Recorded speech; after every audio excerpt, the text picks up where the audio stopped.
الحمد لله نحمده ونستعينه ونستغفره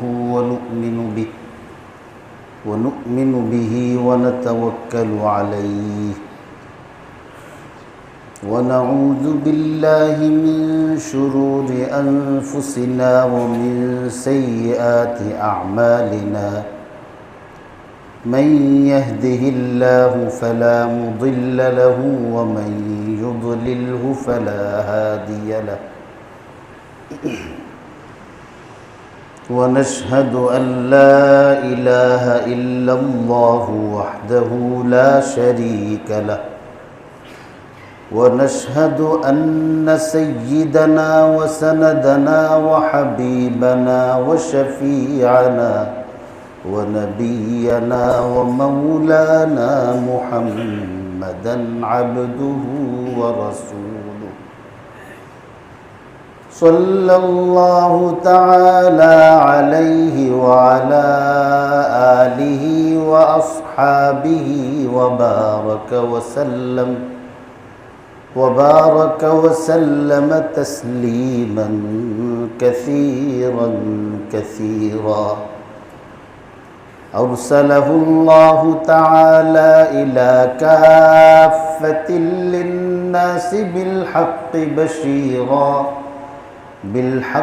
بشيرا ونذيرا وداعيا إلى الله بإذنه وسراجا منيرا أما بعد فأعوذ بالله من الشيطان الرجيم بسم الله الرحمن الرحيم إنما المؤمنون الذين إذا ذكر الله وجلت قلوبهم وإذا تليت عليهم آياته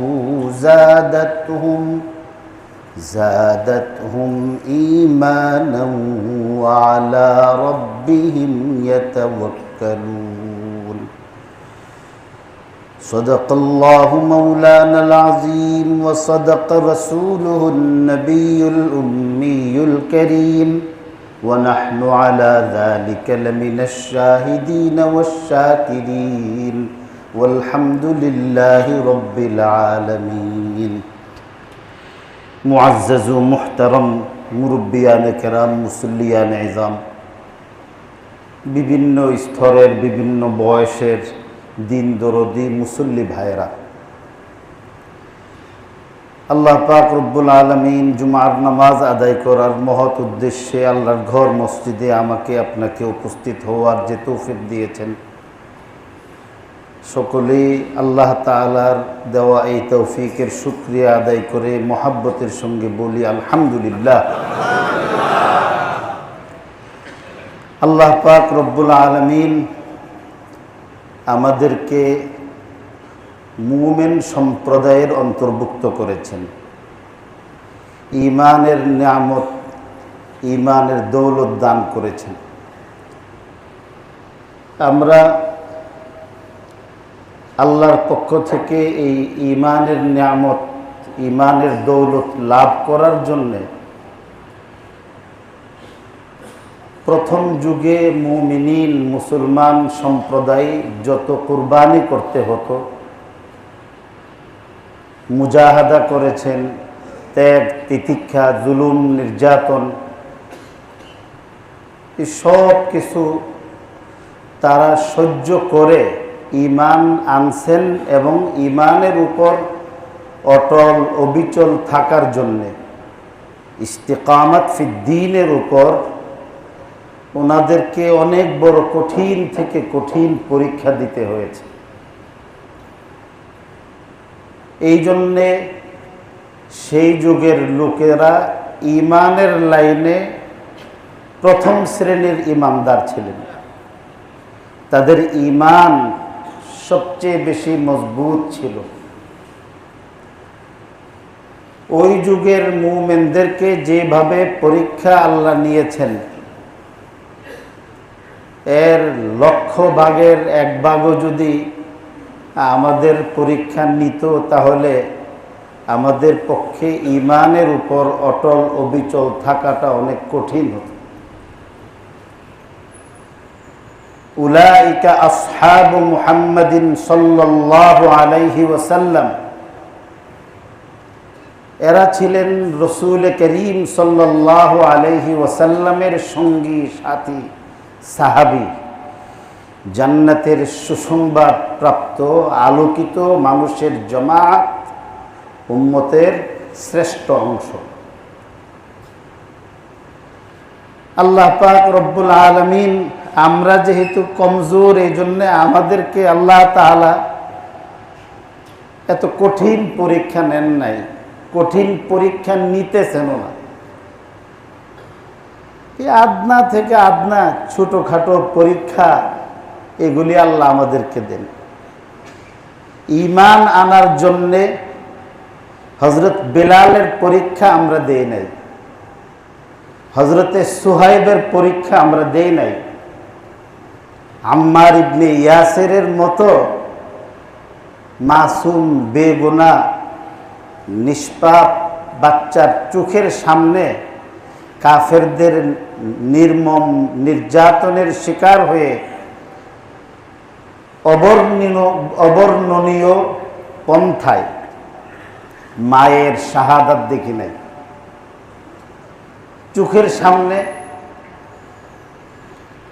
বাবার শাহাদাতের কঠিন মর্মস্পর্শী হৃদয় বিদারক ঘটনার সাক্ষী হইলে আল্লাহ তাআলা আমাদেরকে বংশানুক্রমে ঈমানওয়ালা ইসলামওয়ালা জামাতের মধ্যে, পরিবারের মধ্যে, মুসলমানের ঘরে মুসলমান হওয়ার সৌভাগ্য দান করেছেন।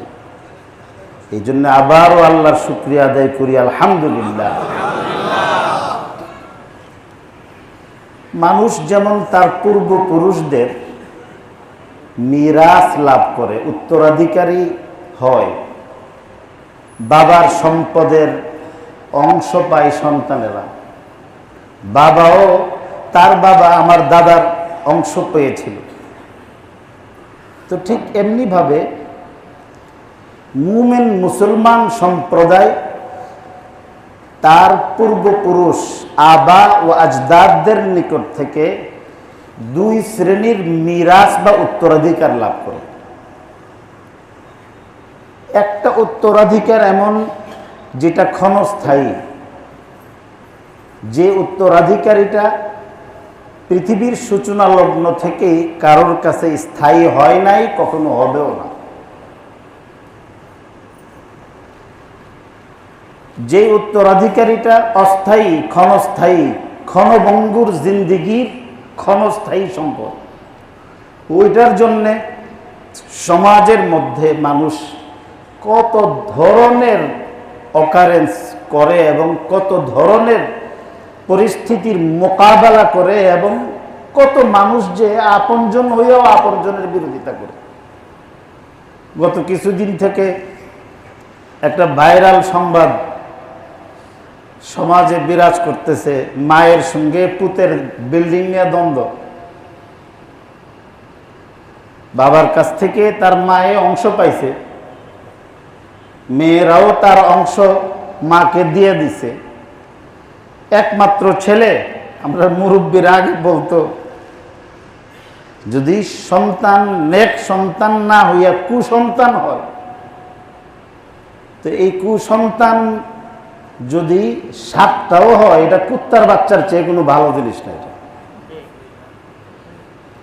কারণ এই 7 সন্তান হওয়ার পরেও মা বাপের কপালের মধ্যে সুখ শান্তি এবং সম্মান জুটে না। তাদের কষ্ট, তাদের চোখের পানি কেউ মুছতে পারে না। মা তার ঘরে ঢুকবে, তাকে ঢুকতে দেয় নাই, মার সঙ্গে যুদ্ধ। কেন? তার বাবার কাছ থেকে যে উত্তরাধিকার লাভ করছিল, এই উত্তরাধিকারীর যে হিস্সা আল্লাহ তাআলা তার মার জন্য বরাদ্দ করছে, আল্লাহর দেওয়া সেই বরাদ্দ অংশটা সে নিতে কেন আসলো? বোনেরা কেন তার হিস্সা নিবে? বোনদের এই হিস্সা তো তুমি বরাদ্দ করো নাই, আল্লাহ বরাদ্দ করেছেন।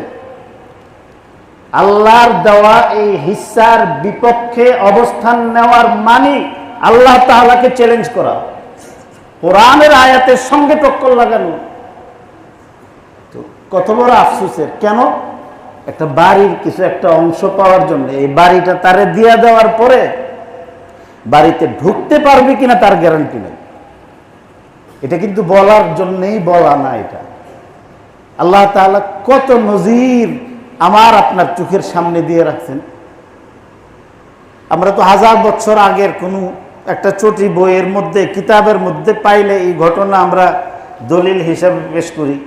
সুবহানাল্লাহ, আলহামদুলিল্লাহ, আল্লাহু আকবার, নারে তাকবীর, এগুলি বলে একদম মাহফিল ফাটাইয়া ফেলি। আমার চোখের সামনে, আপনার চোখের সামনে অহরহ আল্লাহ ঘটাইতেছে। আল্লাহ তো 5000 বছরের আগেই শুধু আল্লাহ ছিল না, ওই যুগের মানুষের জন্য শুধু আল্লাহ ছিল না, এই যুগের মানুষের তিনি রব। শাদ্দাদ তার রাজত্বের মধ্যে তার তথাকথিত বাদশাহীর সব সম্পদ ব্যবহার করে জান্নাত বানাইছিল। যখন ঢুকতেছিল বানিয়ে জাক ঝমকে সে যখন প্রবেশ করতেছে, তো ঠিক এত লোক লস্কর পাইক পিয়াদা উপেক্ষা করে ছেঁড়া কাঁথা কাপড় পরিহিত এক ফকির ব্যক্তি শাদ্দাদের ঘোড়ার লাগাম ধরছে, বলছে, জাহাপনা, আপনার সাথে আমার একটু কথা আছে। তার প্রটোকলে যারা ছিল তারাও দেখে নাই কোত্থেকে আসলো, সেও দেখে নাই এই ফকির কোত্থেকে আসলো। এমন আনন্দঘন মুহূর্তে এই ধরনের মানুষের উপস্থিতি কাম্য ছিল না। তো সে বলতেছে, বলো তোমার কি বলা আছে। কোজে না, আপনি একটু ঝুঁকলে আপনার কানে কানে আমি একটু কথা বলবো। বিরক্তি লাগছে, গুরুত্বপূর্ণ সময়ের মধ্যে খাজির আলাপ কি ভালো লাগে নাকি? তাই তো খাজির আলাপ শুরু করছে। একটু একটু মাথাটা নুয়ান, আপনার কানে কানে একটু বলবো। আল্লাহ তাআলা কেন করছেন? আমার মতো গাফেলকে শিক্ষা দেওয়ার জন্য। আল্লাহ ভিন্নভাবেও তার মৃত্যু দিতে পারতেন, কিন্তু এটা কেন ঘটিয়েছেন? যে আমার মতো কমজোর ইমানদার ব্যক্তি, যারে ঘাড়ে দুইটা ধাক্কা না দিলে ঘুম ভাঙবে না, এই জন্যে সে কানে কানে বলছেন। যখন চিন্তা করলো, আরে এখন সময় বাড়ায় কি করুন, নষ্ট কইরা এখন মশা মাইরা আর হাত নষ্ট করে লাভ নাই, যা আছে ফকিরের একটা আবদার পুরা করে বিদায় করে দিই না, এটা আবার কি করে না করে। তো একটু ঝুঁকছে, তো ঝুঁকার পরে বলতেছেন, আমি আজরাইল, আল্লাহ আপনার জান কবজ করার জন্য পাঠাইছি। হযরত মুসা আলাইহিস সালাতু ওয়াস সালামের আগ পর্যন্ত আজরাইল সরাসরি আইসাই জান কবজ করত, সরাসরি এসে। তো যখন কানে কানে বলছে, এখন বুঝছে যে এই ফকির তো সাধারণ ফকির না, সে তো অনেক পাওয়ারফুল। এখন কাঁপতে শুরু করছে, বলছে যে দেখো, আমার সারা জনমের স্বপ্ন, আমার সব কিছু বিসর্জন দিয়ে আমি এই প্রাসাদ নির্মাণ করছি, আমারে একটু এক নজর ভিতরে দেখার সুযোগ দাও। তো বললেন যে না, আল্লাহ তাআলার হুকুম যে তুমি যখন তোমার এই নগরী অতিক্রম করে প্রাসাদের দ্বারের মধ্যে কদম রাখবে, ওই অবস্থায় তোমার জান কবজ করার জন্য আল্লাহ আমাকে হুকুম দিয়েছে। দেখতে পারছে? পারে নাই। কাউকে খাটো করার জন্য বলতেছি না, আমি আগেই বলছি যে আমরা তো আসলে আত্মসমালোচনা করি, কারোর দোষ না, আমার দোষটাকেই আমি আলোচনা করতেছি যেন আল্লাহ আমার সাফ করে দেয়। এই আলোচনার দ্বারা আর কোনো ভাই যদি হেদায়েত প্রাপ্ত হয়, উপকৃত হয়, তাহলে এটা তার জন্য যেমন কল্যাণের হবে, আমার আমল নামার মধ্যে সওয়াব আসবে। এখানে কাউকে খাটো করার কিছু নাই। যতদিন আমার আমল নামা আপনার আমল নামা ডাইন হাতে না আসবে, আল্লাহ জাহান্নাম থেকে মুক্তির ফরমান দিয়ে জান্নাতের পারমিশন না দিবেন, ততক্ষণ পর্যন্ত আমরা নিরাপদ না, ততক্ষণ পর্যন্ত আমরা নিরাপদ না। এই জন্য আল্লাহ দোয়া শিখাইছেন, রব্বানা লা তুজিগ কুলুবানা বাদা ইয হাদাইতানা وهب لنا من لدنك رحمة إنك أنت الوهاب জাল্লা राह दिखला कर न फिर गुमराह कर राह दिखला कर न फिर गुमराह कर दिल हमारा हो न मायल दिल हमारा हो न मायल सुए शर জাল্লা দয়া করেই তো তুমি ইমাম দিছো, দয়া করেই তো হেদায়েতের রাস্তায় তুমি প্রতিষ্ঠিত করেছো। পাপ হয়, গুনাহ হয়, তোমার সব হুকুম মানতে পারি না, তাই বলে লাথি দিয়ে আল্লাহ তোমার হেদায়েতের রাজপথ থেকে সরিয়ে দিও না। আল্লাহ ইমানের সঙ্গে দুনিয়া থেকে যাওয়ার তৌফিক দিও। এটা তো সাবদাদের ঘটনা। আমি আগে এই ভূমিকাটা কেন বলছি যে কাউকে খাটো করতেছি না। চিটাগাং রুটের আগে আপনারা যদি বনশ্রী হয়ে যে নতুন রুটটা হয়েছে, এই রুট দিয়ে গিয়ে স্টাফ কোয়ার্টারের এদিকে একটা হুসেন মার্কেট আছে, বিশাল বড় মার্কেট। আপনারা খোঁজ নিয়ে দেখবেন এই মার্কেটটা যখন আরম্ভ করছে তখন আশপাশে কোনো আপনার জায়গা জমিন এত উন্নত ছিল না, বিশাল বড় মার্কেট করছে। এই মার্কেট করার পরে যেই দিন উদ্বোধন করবে এর 2-3 সপ্তাহ আগে যে ব্যক্তির নামে হুসেন মার্কেট উনি ইন্তেকাল করছে। উনি কিন্তু তার মার্কেট দেখতে পারেন নাই। আরো বলি, মালিবাগ যাওয়ার আগে মৌচাক মার্কেটের সামনে সিরাজুল ইসলাম মেডিকেল কলেজ আছেন একটা, ওয়ারলেসের পরপরই একদম মৌচাক মার্কেটের সাথেই এই সিরাজুল ইসলাম মেডিকেল কলেজ যিনি বানাইছেন ডাক্তার সিরাজুল ইসলাম সাহেব, উনি কিন্তু এই মেডিকেল কলেজ দিয়া এই মেডিকেল কলেজ দেখা যেতে পারে নাই, ঠিক উদ্বোধনের কয়েকদিন আগে ইন্তেকাল করছে। এই যে বৈষয়িক মিরাস উত্তরাধিকার, এটা কিন্তু উনি তেমনি না, ওনার যে টাকা পয়সা কারো না কারোর কাছ থেকে কি করছে পাইছেন, এবং এটাকে আরো স্থায়ী করার জন্যে এটাকে আলো বাতাস দিয়ে আরো এটাকে অগ্রসর করছেন, আরো বড় করছেন। উনি কিন্তু এর মালিক ছিলেন কিন্তু বুক করতে পারেন না। এই মালিকানাটা তার কাছে ছিল না, আবার আসছে, আসার পরে আবার স্থায়ী হয় নাই, তার কাছ থেকে কিন্তু তার ছেলে মেয়ে বউ বাচ্চা অন্যদের কাছে এই মালিকানা চলে গেছে। এই যে মালিকানা মিরাস, এই মিরাসটার জন্যে আমরা আমাদের ভাইয়ের সঙ্গে মারামারি করে, স্ত্রী স্বামীর বিরুদ্ধে, স্বামী স্ত্রীর বিরুদ্ধে, এমনকি এই পরিবর্তিত সমাজের নোংরা সামাজিক ব্যবস্থার কারণে স্ত্রী স্বামীকে হত্যা করে, স্বামীও স্ত্রীকে হত্যা করে সম্পদের লোভে অহরহ ঘটনা ঘটতেছে। ভাইয়ের সঙ্গে যার মা এক বাবা এক, এমন হাকিকি ভাইয়ের সঙ্গে এই সম্পদের কারণে এমন ঘৃণা এবং দূরত্ব সৃষ্টি হয় যে এক ভাই আরেক ভাইয়ের চেহারা পর্যন্ত দেখতে চায় না। গত সপ্তাহে একজন ব্যক্তির জানাজা পড়েছি আমি। তিনি যখন অসুস্থ ছেলে, এই ছেলের বাবা তাকে দেখতে আসে নাই, চিকিৎসাধীন অবস্থায় তাকে দেখে নাই, ইন্তেকাল করার পরে তাকে দেখতে আসে নাই, এবং শেষ পর্যন্ত যখন তার জানাজা পড়ার সময় হয়েছে তখন জানাজার মধ্যে এসে মুখ ভার করে বসে আছে। মানুষ বলে কি যে পৃথিবীতে বাবার কাঁধে সন্তানের লাশের চেয়ে ভারী আর কোনো জিনিস নাই। মানে বাবার জীবদ্দশায় যদি সন্তান মারা যায় তাহলে তার মতো এত কষ্ট পৃথিবীর মধ্যে আর কোনো কষ্টের সঙ্গে তুলনা করা যায় না। আমি এখানে আসছি পরে আমি ভাইয়ের চিনি না, হয়তো এখানে আছেন এখনো, আমার কাছে এসে উনি কান্না শুরু করছেন। বৃদ্ধ বাবা, এই মসজিদের মুসল্লি, পানির মধ্যে পড়ে জোয়ান ছেলে, একটা বাচ্চা মনে পড়ছিল, তাকে উঠাইতে গেছে, তারপরে সে আর ফিরে আসেনি, মারা গেছে।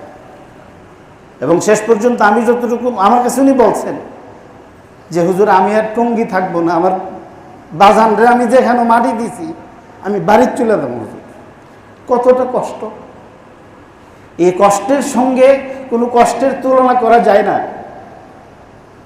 কিন্তু এই যে পবিত্র সম্পর্কটা, এই সম্পর্ক থাকার পরও এই সন্তানের সঙ্গে সেই পিতার কতটা দূরত্ব সৃষ্টি হয়েছে যে জানাজার পরে, জানাজার মধ্যে এসে উনি মুখ ভার করে বসে আছেন। তো মানুষের কাছ থেকে দায় মুক্তির জন্যে যারা কথা বলতেছিল সেখানের মধ্যে এটাও বলছে যে আজকে সবের উপস্থিতিতে আপনি আপনার ছেলেরে মাফ করে দেন। উনি বলছেন যে বাবা বাবা মায়ের মতো এত বিশাল হৃদয়ের অধিকারী আল্লাহ কাউকে করেন নাই। ছেলে মেয়েরা মা বাবার সঙ্গে বেতুমিজি করতে পারে, অভিমান করতে পারে, মা বাপ কখনো অভিমান করে ছেলে মেয়েদেরকে জাহান্নামী বানানা। রাগ করতে পারে, কিন্তু যখন সন্তানের কষ্ট দেখে তখন সন্তানের জানা কষ্ট হয়, এর চেয়ে বেশি কষ্ট হয় তার মা বাবা। উনিও কিন্তু মাফ করে দিয়েছে। কিন্তু আমার বলার উদ্দেশ্য হলো যে দুনিয়াটা কত নোংরা, কত খারাপ জিনিস, যে এই সামান্য সম্পদের জন্যে বাবার কাছ থেকে সন্তানকে, সন্তানের কাছ থেকে বাবার মাঝে আসমান জমিনের চেয়ে আরো বেশি দূরত্ব সৃষ্টি করছে। আর এই অবস্থায় ছেলেটা, তার বাবা যদি মাফ না করত তাহলে তার নাজাতের কি ব্যবস্থা হবে আমরা তো জানি না। এই যে মিরাস, এটা ক্ষণস্থায়ী। পৃথিবী যেমন ক্ষণভঙ্গুর, পৃথিবীতে আমি আপনি যে মিরাস পাইতেছি এই মিরাসটাও এমন ক্ষণভঙ্গুর, আসবেও না, আসে কষ্ট দিয়া, আবার বেশি সময় থাকেও না, জায়গা আরেকজনের কাছে। এই জন্য হযরতে আলী রাদিয়াল্লাহু তাআলা আনহু দুনিয়াটাকে একটা পতিতা অসতী নারীর সঙ্গে তুলনা করছেন।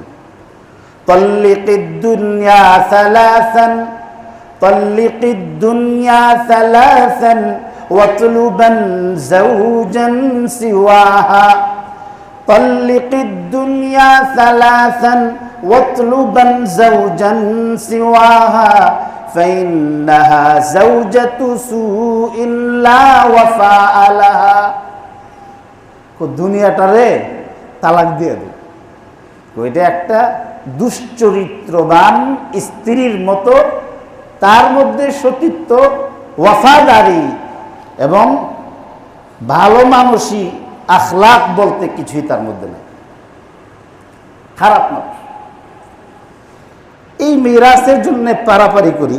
এর বাহিরে আরেকটা মিরাস আছে, যেই মিরাসটা মুমেন, আরেক মুমেন তার মুমেন মা বাবার কাছ থেকে, উস্তাদের কাছ থেকে, মুরব্বীর কাছ থেকে, মুমেন সমাজের কাছ থেকে লাভ করে, ওটা স্থায়ী হয়। এটা কখনো তার কাছ থেকে আলাদা হয় না। সেটা হইল ইমানি আখলাকের মিরাস। আপনার আব্বা মুমেন ছিলেন, মুমেনের বৈশিষ্ট্য কি? আমানতদার। মুমেন কখনো আমানতের খেয়ানত করে না। মুমেনের বৈশিষ্ট্য কি? যে আরেকজনের সম্পদ সে গ্রাস করে না। মুমেনের বৈশিষ্ট্য কি? যে সে জালেম হবে না, মাজলুম হইতে পারে। মুমেন কখনো জালেম হয় না, জুলুম করে না। মুমেনের বৈশিষ্ট্য কি? যে তার পেটটা পিঠের মধ্যে লাগবে কিন্তু হারাম খাইবে না, হারাম খাইবে না।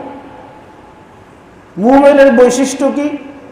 যে সে নিজের জন্য বাঁচে না, সে মুসলমান সমাজের জন্য বাঁচে, ঈমানের জন্য বাঁচে, ইসলামের জন্য বাঁচে।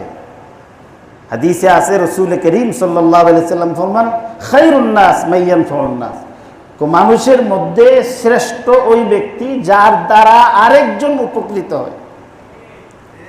রাসূল করিম সাল্লাল্লাহু আলাইহি সাল্লামের কথা হাদিসের মধ্যে আসছে যে ফালা রাসূলুল্লাহি সাল্লাল্লাহু আলাইহি ওয়াসাল্লাম খায়রুম মিনার রিহিল মুরসালা, বুখারীর riwayat, একদম শুরুতেই প্রথম অধ্যায়ের মধ্যে আছে যে বাতাস দুই ধরনের হয়, একটা চলমান আর একটা হলো স্থির। ফ্যানগুলি বন্ধ করে দিলে আপনার শরীরে বাতাস লাগবে না, এর মানে কি এখানে বাতাস নাই? আছে। আর যদি না থাকতো ফ্যান চালাইলে শরীরে বাতাস লাগতো না।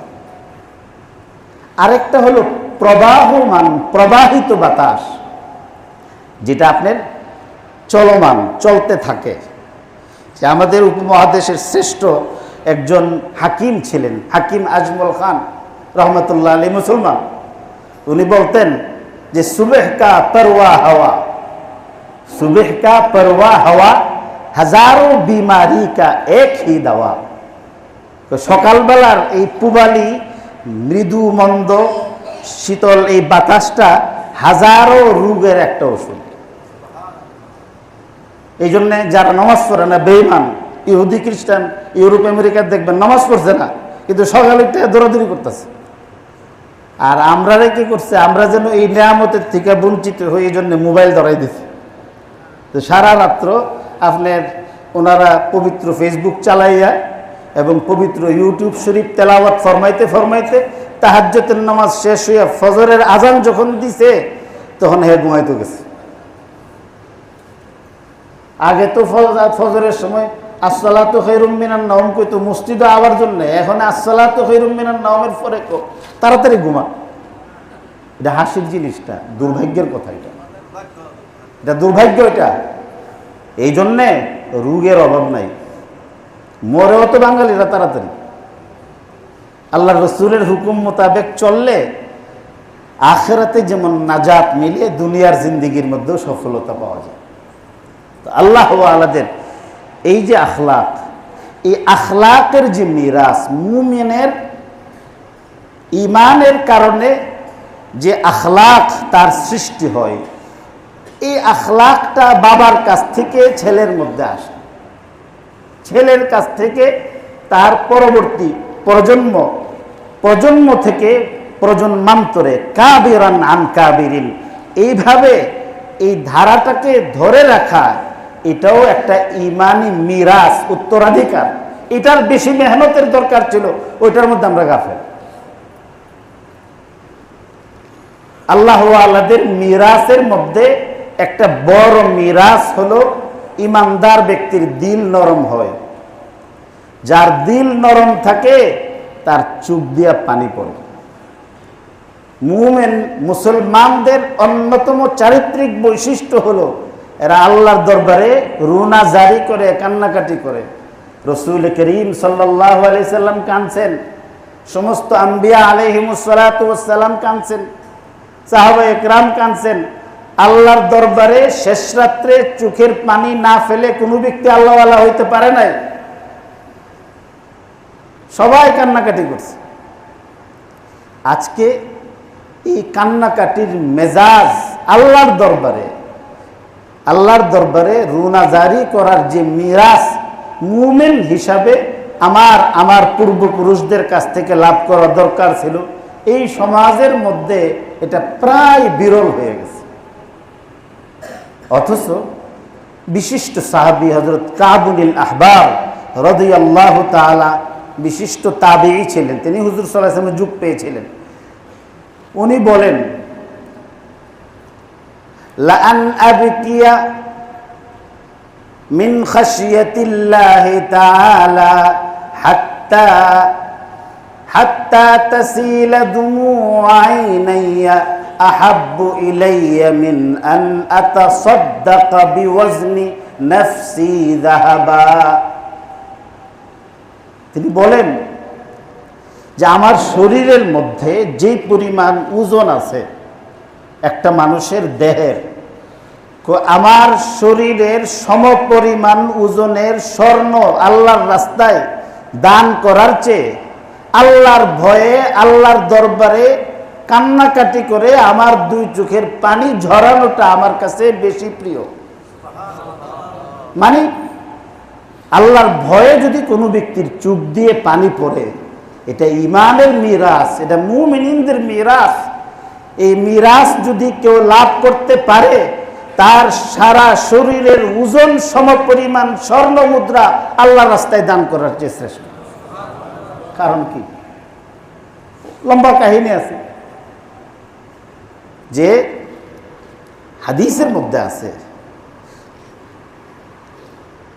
আইয়ু আবদিন বাকিন ইয়াবকি মিন খাশিয়াতিল্লাহি হাত্তা তাসিলা কাতরাতুম মিনাদ দুমু আলাল আরদ ইল্লা আনজাহুল্লাহু মিনান নার। যদি কোনো ব্যক্তি আল্লাহ তাআলার ভয়ে,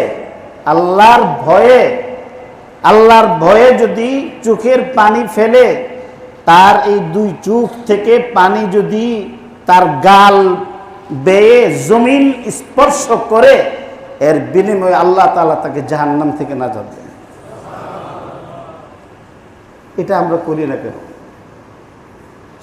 সব সময় চোখ দিয়ে পানি নাও আসতে পারে, এই জন্য আমরা যেহেতু কমজোর, হাদিসের মধ্যে রাসূল করিম সাল্লাল্লাহু আলাইহি ওয়াসাল্লাম শিখাইছেন, উবকু ইলাল্লাহ, তোমরা আল্লাহর দরবারে কান্নাকাটি করো। ফাইন লাম তাবকু, যদি আল্লাহর দরবারে কান্নাকাটি না আসে, ফাতাবাকাও, তাহলে কান্নার ভান করো। মানুষ আর মানুষের স্রষ্টার দরবার পার্থক্যটা এটাই। মানুষের দরবারে কান্না না আসলে, কান্নার ভান করলে মানুষকে বাটপার, চুর ধরা পড়ে না, ধরা পড়লে মানুষ মারে। কারণ এলোপাতারি কিলের কারণে হয়তো কান্নাকাটি চোখ দিয়ে পানি বের করবো কি? পানির আগে তো আরেক কিল ফোরতেছে। তো চোখ দিয়ে পানি না আসার কারণে মানুষে আরো ক্ষিপ্ত হয়, আরো মারে। দেখছেন হে জাতিলাসু, চোখ দিয়ে পানি হয় না। আর এরপরে যদি সে কিন্তু কান্নাকাটি করতেছে, কান্নার ভা আমার মায়ের না, আমি করছি, ভুল করছি, হাজারো চিল্লি করে বলে যে সে চোর, আরো বেশি মারে। আর আল্লাহর দরবারে কান্না আসতেছে না, কান্নার ভান করলে আল্লাহ বলেন যে আমার বন্দা কাঁদছে, আল্লাহ মাফ করে দেন। আল্লাহ তাআলা আমাদেরকে, আমাদের মুমিন, আমাদের আসল মিরাজ যেটা, এটা আমাকে হাসিল করার তৌফিক দেয়, আপনাদেরকে হাসিল করার তৌফিক দান করুন।